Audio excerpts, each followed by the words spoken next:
The stars burned cold and distant as the human vessel Starward Hope drifted through the darkness of space. Sergeant Danny Cole sat in the medical bay, checking his supplies for the third time that day. He was a simple man from Montana, the kind of person who preferred open skies and honest work. But fate had brought him here, millions of miles from Earth. Serving as a combat medic on a deep space patrol mission, Danny was 32 years old with tired eyes and steady hands. He had joined the military because he wanted to help people, not because he wanted to fight. His crewmates often joked that he was too kind for a soldier. Danny never argued with them. He just smiled and went back to his work. Captain Lisa Brennan's voice crackled over the intercom. She was a tough woman with silver hair and a reputation for never leaving anyone behind. Danny respected her more than anyone else in the fleet. All hands were approaching the neutral zone near Velthrani space. Stay alert. The Velthrani. Danny had heard stories about them since his first day of training.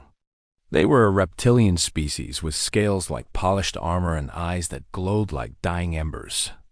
Their empire stretched across dozens of star systems, all conquered through blood and fire. No species had ever defeated them in battle. No prisoner had ever been shown mercy. Danny tried not to think about them as he organized bandages and medicine. He was a healer, not a warrior. His job was to save lives, no matter whose lives they were. The attack came without warning. The ship shook violently as explosions tore through the hull. Alarms screamed and red lights flashed everywhere. Danny grabbed the wall to keep himself from falling. Through the window, he could see Velthrani warships emerging from the darkness like metal sharks. "We're surrounded," Captain Brennan shouted over the chaos. "All personnel to escape shuttles." "That's an order." Danny ran through the burning corridors, helping injured crew members along the way. He found Private Katie Marsh, a young communications officer, trapped under a fallen beam. She was barely 20 years old, with frightened eyes and blood on her face. "I've got you," Danny said, lifting the beam with all his strength. "Come on, we need to move." They made it to the shuttle bay just as another explosion ripped through the ship. Danny pushed Katie into the nearest shuttle and climbed in after her.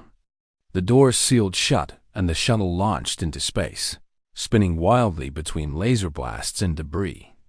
Danny tried to steer toward the other escaping shuttles, but the Velthrani ships were everywhere. A blast hit their engine, and suddenly they were falling, pulled by the gravity of a nearby planet. "Hold on," Danny yelled as the planet's surface rushed toward them. The crash was violent. Metal screamed and twisted. Glass shattered. When Danny opened his eyes, he was lying in the wreckage, his body aching from 100 small wounds. Katie was unconscious but alive, her breathing shallow but steady. They had landed on Velthros Prime, the homeworld of the Velthrani Empire. Danny barely had time to process this before he heard footsteps. Heavy, clawed footsteps. He looked up and saw Velthrani soldiers surrounding the crashed shuttle, their weapons pointed at him. They were even more terrifying in person than he had imagined. Their scales were dark green, their eyes burned with cold intelligence, and their movements were precise and deadly. One of them grabbed Danny and pulled him from the wreckage.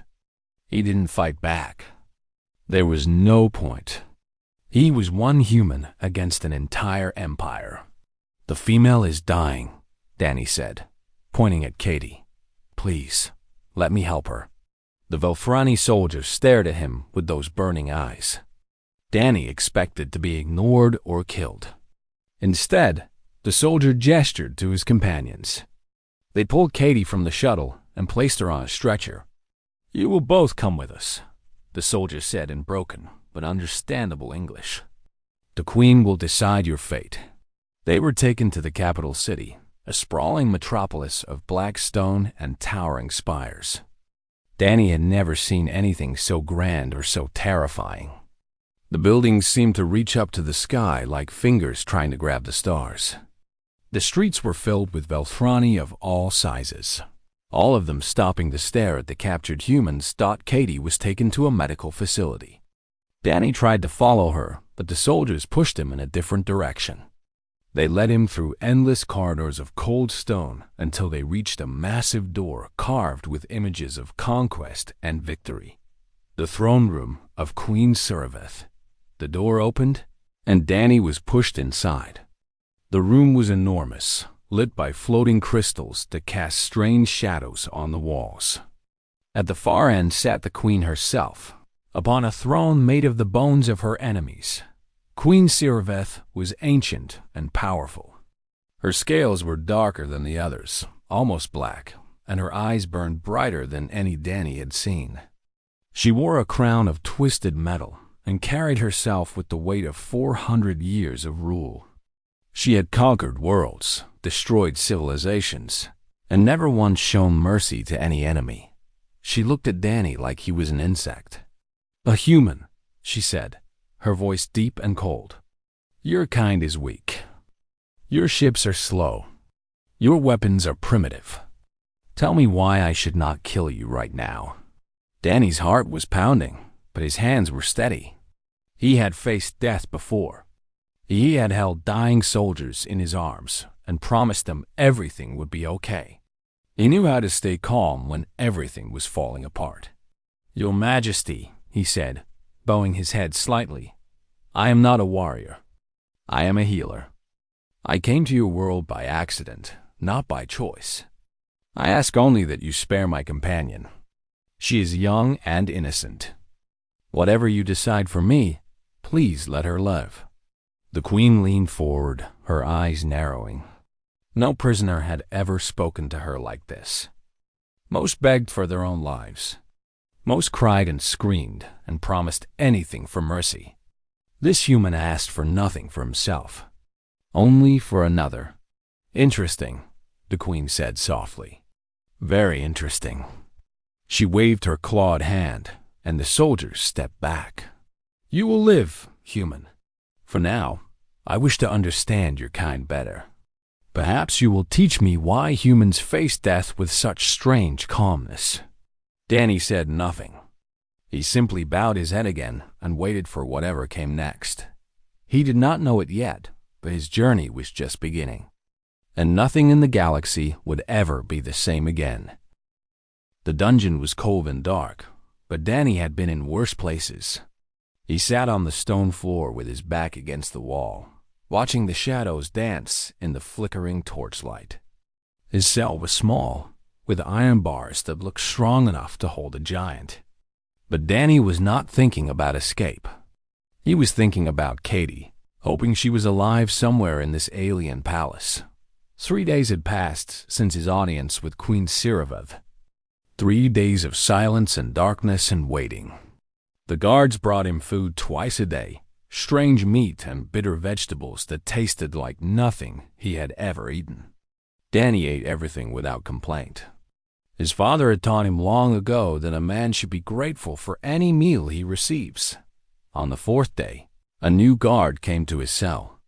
This one was different from the others. He was younger, with lighter green scales and a long scar across his face. His name, Danny would later learn, was Vorn, and he was captain of the Queen's personal guard. Vorn stared at Danny through the bars with something that might have been curiosity. "You are the human healer," he said, "the one who asked for mercy for your companion instead of yourself." Danny nodded. "Is she alive?" "The young woman who was with me. She lives. Our physicians have treated her wounds. She will recover." Vorn paused, tilting his head. "You truly care about her? Even though saving her does nothing to save yourself." "She's my responsibility," Danny said simply. "I was supposed to protect her." Vorn seemed confused by this answer. Among the Velthrani, soldiers looked after themselves first. Weakness was punished, not protected. The idea of sacrificing oneself for another was strange and foreign to him. "The Queen wishes to speak with you again," Vorn said finally. "You will come with me." Danny was led through the palace corridors once more, but this time he paid more attention to his surroundings. He noticed that many of the guards looked sick. Their scales were dull, their movements slow and painful. Some of them coughed violently, and others could barely stand. "What's wrong with them?" Danny asked. Warren's jaw tightened. "A plague. It came to our world 3 months ago. Our physicians cannot stop it. Many have died. Many more will die soon." Danny's medical training kicked in automatically. He looked more closely at the sick guards as they passed. He saw the symptoms clearly now: fever, weakness, difficulty breathing, discoloration of the scales around the throat and chest. "I've seen something like this before," Danny said quietly. Vorn stopped walking and turned to face him. "What do you mean?" "On Earth, we had diseases like this. Bacterial infections that attacked the lungs and spread through close contact. We learned to treat them centuries ago. If your plague is similar, there might be a cure." Vorn's eyes burned brighter. For a moment, Danny saw something unexpected in them: hope. "You will tell this to the Queen," Vorn said. Queen Sirveth was not on her throne when Danny entered the chamber. She stood by a large window, looking out at her empire. The city stretched endlessly before her, but her eyes were tired and sad.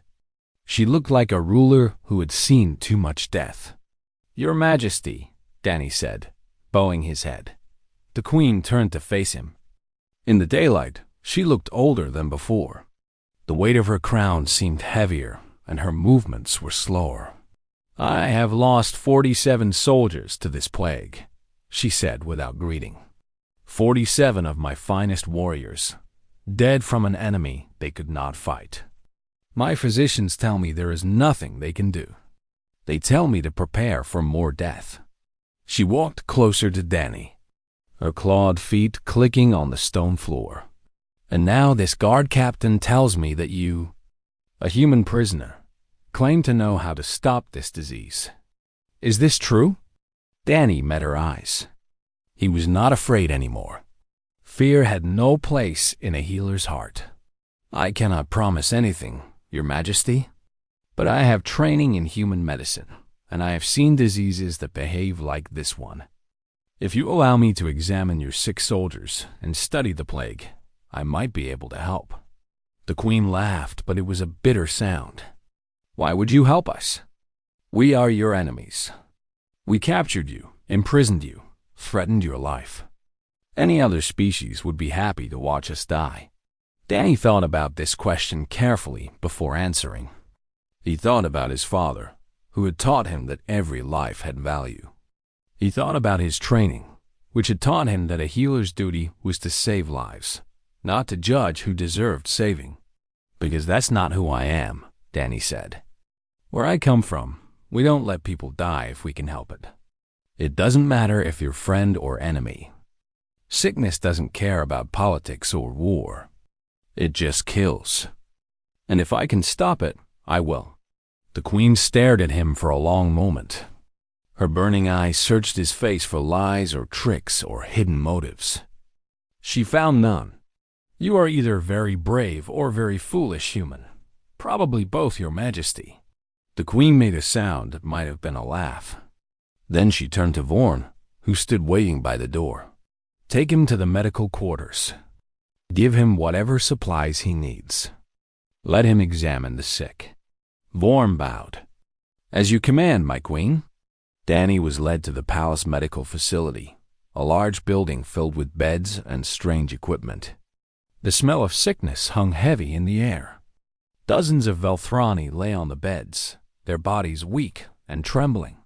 Physicians moved between them, looking helpless and frustrated. The head physician, a proud old Velthrani named Morth, was not happy to see Danny. "A human?" Morth hissed. "You expect a primitive human to succeed where Velthrani medicine has failed? This is an insult."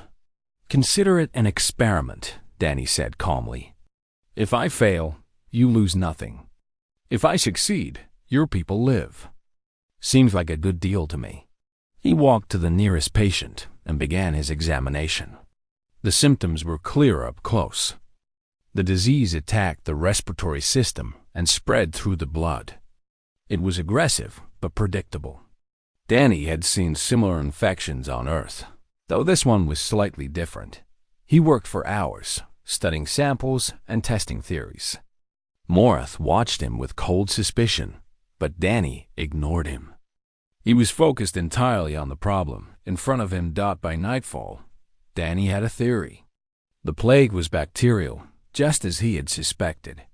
The Velthrani had medicines that could fight bacteria, but they were using the wrong combinations and wrong doses.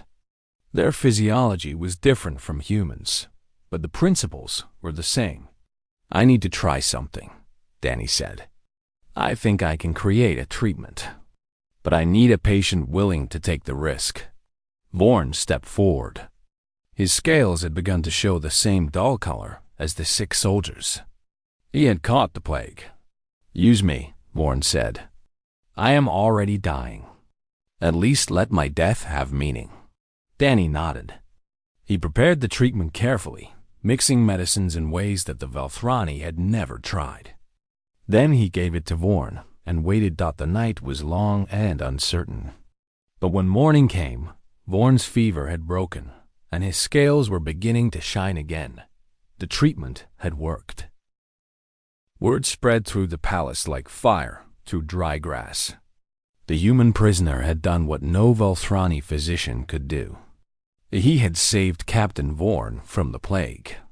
Within hours, soldiers and servants were whispering about the strange healer who worked through the night. Without rest, Danny did not stop to celebrate. There were too many sick people who needed help. He worked day and night, teaching the Velthrani physicians how to prepare the treatment and how to give it properly. At first, Morath resisted, too proud to learn from a human. But when his own apprentice fell sick and Danny saved her life, even the old physician had to accept the truth. "How did you know?" Morath asked one evening, his voice softer than before. "How did a human understand our disease better than we did?" Danny wiped the sweat from his forehead. He had not slept in 2 days. "Because I've seen suffering before. Different planets, different species, but sickness is sickness. Pain is pain. If you look past the differences, you start to see what we all have in common." Morath said nothing, but Danny saw something change in his eyes. The old physician began working alongside Danny instead of against him. Over the next 2 weeks, Danny treated more than 200 Velthrani soldiers and citizens. The plague that had seemed unstoppable was finally being pushed back. Those who had been dying were now recovering. Families who had prepared for funerals were instead celebrating reunions. And through it all, Danny asked for nothing. This confused the Velthrani more than anything else. In their society, everything was a transaction. Power was traded for loyalty. Service was traded for payment. The idea that someone would give so much and expect nothing in return was completely foreign to them. Queen Siriveth watched from a distance as Danny worked. She had spies everywhere, reporting to her about the humans' every action. She heard how he talked gently to frightened patients. She heard how he held the hands of the dying and whispered comforting words they did not understand. She heard how he collapsed from exhaustion and then got back up to help one more person. One night, she came to the medical facility herself. She did not announce her arrival. She simply appeared in the doorway, wrapped in a dark cloak, watching Danny tend to a young soldier who could not have been more than 16 years old. The young soldier was scared. His scales were pale and his breathing was weak. Danny sat beside his bed, checking his pulse and adjusting his medicine. "You're going to be okay," Danny said softly. "I know it doesn't feel like it right now, but you're going to be okay. Your body is strong. It just needs a little help fighting this thing." "Are you really a human?" the young soldier asked, his voice barely a whisper. Danny smiled. "Last time I checked, they told us humans were monsters." weak and cowardly. But you don't seem like a monster. Funny, Danny said. They told us the same thing about the Velthrani. I guess we were both wrong. The Queen stepped forward into the light. Danny looked up and immediately rose to his feet, bowing his head. Your Majesty, do not stop what you are doing, the Queen said. I did not come here for ceremony. I came to watch. Danny hesitated, then sat back down beside the young soldier. He continued his work while the Queen observed in silence. After a few minutes, the soldier's breathing became easier, and he fell into a peaceful sleep. He will live, Danny said. The treatment is working. The Queen moved closer, her burning eyes studying Danny's face. I have ruled this empire for 400 years. I have conquered 37 worlds. I have killed more enemies than I can count. And in all that time, I have never seen anyone like you. Danny was not sure how to respond to this. I'm just a medic, Your Majesty. I do what I was trained to do. No, the Queen said firmly. This is more than training. Your physicians could have taught any of my people to mix medicines, but they could not teach them to care. They could not teach them to hold a stranger's hand and promise that everything will be okay. Where does this come from, human? This need to help others, even when it costs you everything. Danny thought about the question. He thought about his mother, who had worked as a nurse until the day she died. He thought about his father, who had always stopped to help neighbors in need. He thought about all the teachers and mentors who had shaped him into the man he was. I don't know, Your Majesty, he said honestly. I think it's just part of being human. We're not the strongest species in the galaxy. We're not the smartest or the fastest. But we care about each other. We look out for the weak. We believe that helping others is worth more than helping ourselves. Maybe that's stupid. Maybe that's why we're not as powerful as the Velthrani. But it's who we are. The Queen was silent for a long time. When she finally spoke, her voice was different, softer, more thoughtful. For 4 centuries, I have believed that strength comes from conquest. That power comes from making others fear you. My empire was built on this belief. But now I look at my people, saved by an enemy who owed them nothing, and I begin to wonder if I was wrong. She reached out and touched Danny's shoulder. Her claws were sharp, but her touch was gentle. You have given me much to think about, human. More than you know. She turned and walked toward the door, then stopped. Your companion, the young female. She has recovered fully. I have ordered her moved to comfortable quarters. You may see her tomorrow, if you wish. Danny felt a wave of relief wash over him. Thank you, Your Majesty. The Queen nodded once, then disappeared into the shadows. The next morning, Danny was finally allowed to rest. A servant brought him to a clean room with a real bed and warm food.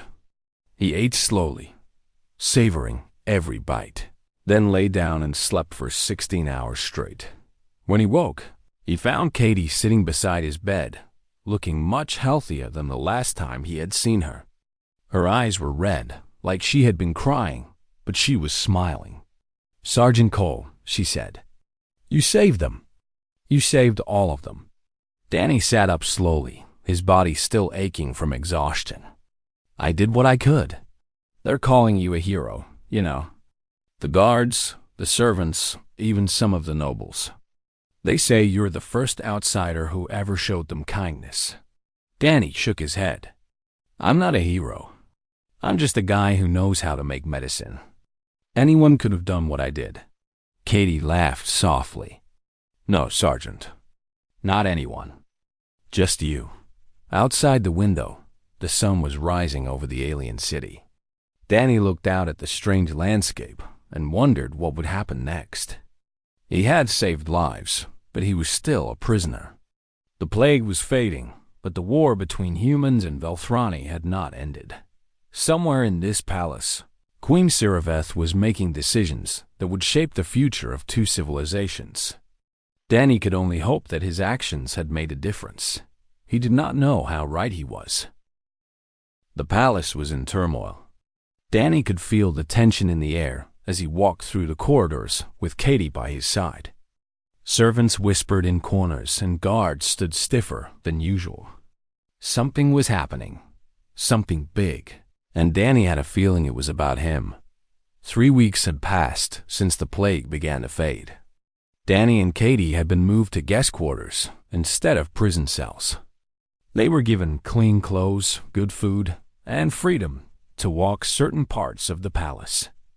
But they were still not allowed to leave. They were still prisoners, even if they were treated like honored guests. Captain Vorn came to visit them often. The guard captain had recovered fully from the plague, and he seemed genuinely grateful to Danny for saving his life. He brought news from the outside world. Stories about how the people were talking about the human healer who had performed miracles. "There is trouble brewing," Vorn said one afternoon, his voice low and serious. "High Commander Krath is not happy with the Queen's decision to keep you alive. He believes you have poisoned her mind with human tricks." Danny frowned. "I haven't done anything except heal sick people." "That is exactly what worries him," Vorn replied. "In our culture, enemies are enemies. You do not help them. You do not show them kindness. Krath believes you are weakening the Queen, making her soft. He has support among the old warriors who still remember the days of endless conquest." Katie looked worried. "What will happen to us?" Vorn hesitated before answering. "Krath is demanding a formal judgment. By tradition, any dispute about prisoners must be settled in the throne room before the High Council. He wants you executed, and he wants the Queen to watch." Danny felt a chill run down his spine, but he kept his voice calm. "When will this judgment happen?" "Tomorrow morning." That night, Danny could not sleep. He sat by the window and looked out at the stars, thinking about Earth, about his family, about all the things he might never see again. He had always known that his job was dangerous. Every soldier knew the risks. But he had never imagined dying like this, so far from home, surrounded by aliens who saw him as an enemy. Katie sat beside him, silent and scared. She was too young for this. She had joined the fleet because she wanted adventure, not death. "I'm sorry," Danny said quietly. "I'm sorry I couldn't get you home." Katie shook her head. "Don't apologize. You saved my life. You saved hundreds of lives. Whatever happens tomorrow, you should be proud of what you did." Danny smiled sadly. "I just wish I could have done more." A knock at the door made them both jump. Vorn entered, looking nervous. "The Queen wishes to see you." Alone, Danny followed Vorn through the dark corridors until they reached a part of the palace he had never seen before. It was quieter here, more private. The walls were decorated with paintings and tapestries that showed the history of the Velthrani Empire. The Queen's private chambers were surprisingly simple. No throne, no bones, no symbols of power. Just a comfortable room with soft lighting and a view of the gardens below. Queen Siriveth stood by the window, just as she had the first time Danny saw her in the medical facility. But tonight she looked different, older, more tired, more uncertain.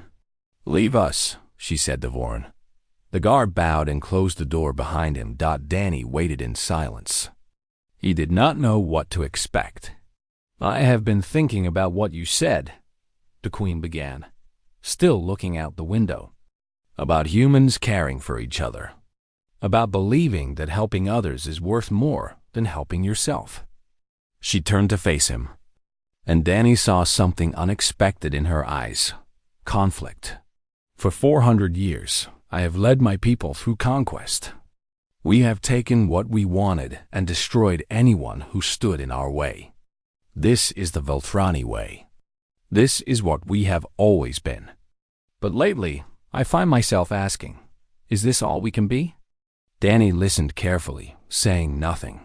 "When I look at you, I see something strange. I see a species that is weaker than us, slower than us, with shorter lives and fragile bodies. By all logic, you should have been conquered long ago. And yet your people spread across the galaxy. You build alliances where we make enemies. You find friends where we find only fear. She walked closer to Danny, her burning eyes searching his face. You did not have to save my people. You could have let them die and hoped we would be too weak to stop your escape. But you chose to help. Why?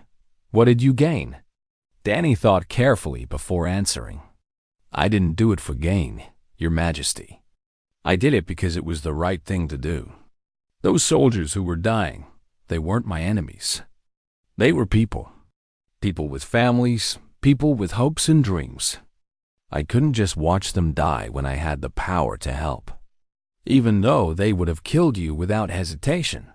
Even then, the Queen shook her head slowly. This is what I do not understand.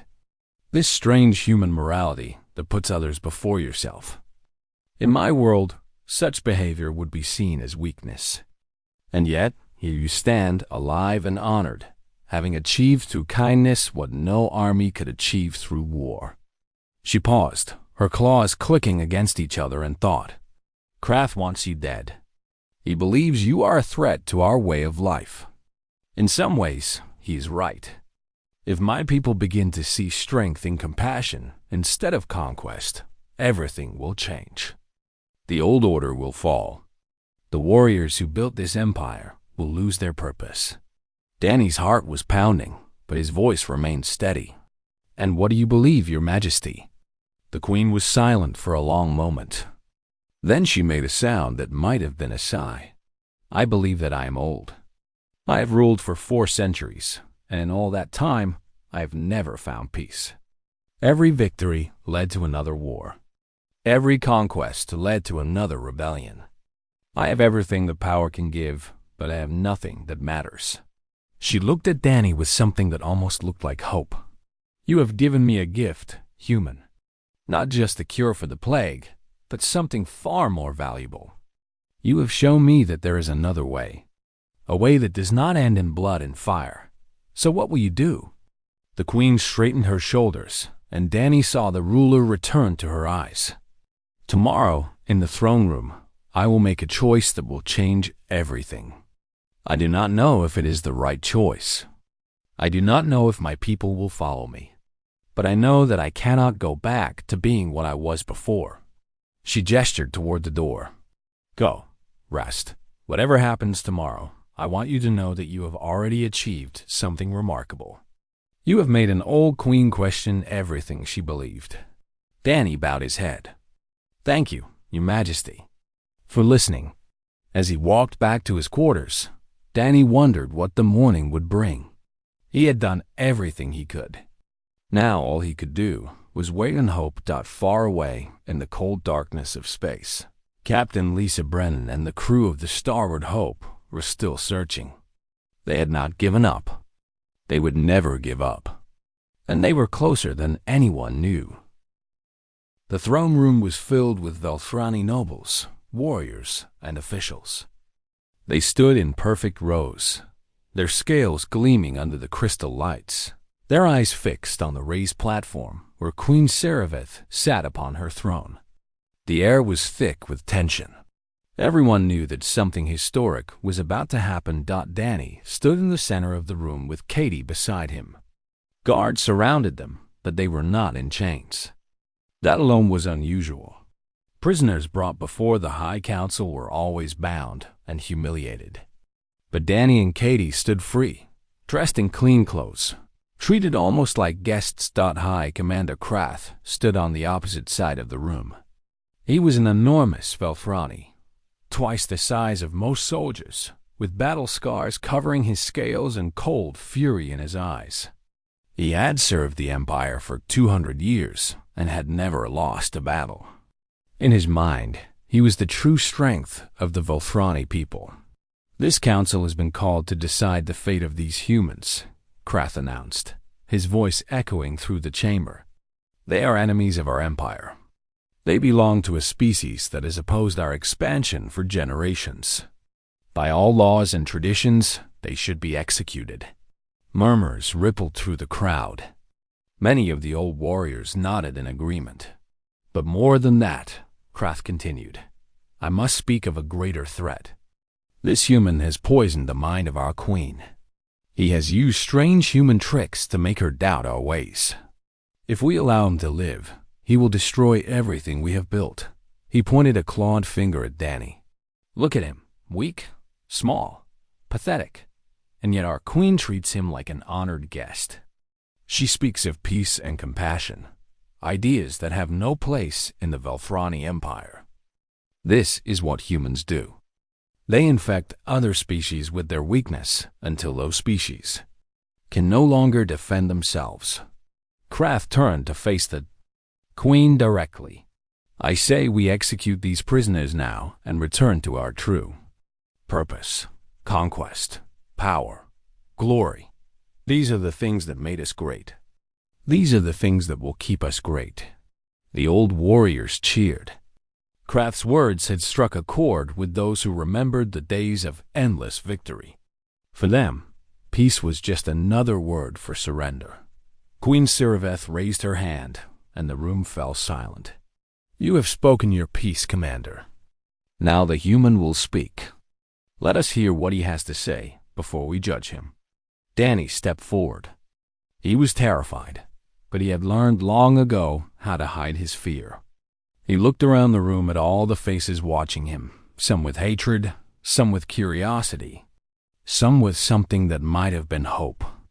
I'm not going to argue for my life, Danny said, his voice steady and clear. I'm a soldier. I knew the risks when I put on this uniform. If you decide to kill me, I won't beg or plead. He paused, gathering his thoughts. But I want to tell you about the people I saved. Captain Vorn, who has a wife and 3 children waiting for him at home. Young Tith, the soldier who was scared to die alone until I promised him he would be okay. Physician Morith's apprentice, who wants to dedicate her life to healing. They're not just numbers. They're people with stories and dreams and families who love them. He looked directly at Krath. You call me weak because I helped your people instead of watching them die.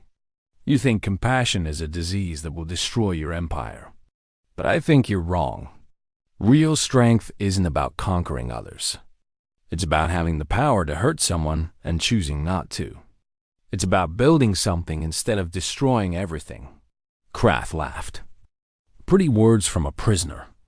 This is exactly the kind of poison I warned you about. Then answer me this, Danny said. In 400 years of conquest, how many friends has the Velthrani Empire made?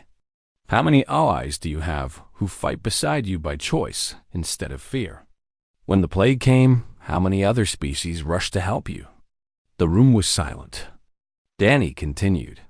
Humans aren't perfect. We've made terrible mistakes. We've hurt each other and destroyed things that can never be rebuilt. But we've also learned that living together is better than dying alone. We've learned that mercy is not weakness and that helping others doesn't make you less. It makes you more. He turned to face the queen. Your Majesty, I don't expect to survive this day, but I hope you'll remember what I said. Strength can be gentle. Power can be kind. And sometimes the bravest thing a leader can do is change. The room erupted in argument. Warriors shouted at each other. Nobles debated in heated whispers. Krath demanded immediate execution, while others called for mercy. Through it all, Queen Siriveth sat in silence on her throne. Her burning eyes moved slowly across the room, watching her people tear themselves apart over the fate of one human. Finally, she stood. The room fell instantly silent. I have heard enough, she said, her voice carrying the weight of 4 centuries. I will now give my judgment. She walked down from her throne, something no queen had done in the history of the empire. She walked past the guards, past the nobles, past Krath himself, until she stood directly in front of Danny. You came to our world as an enemy, she said.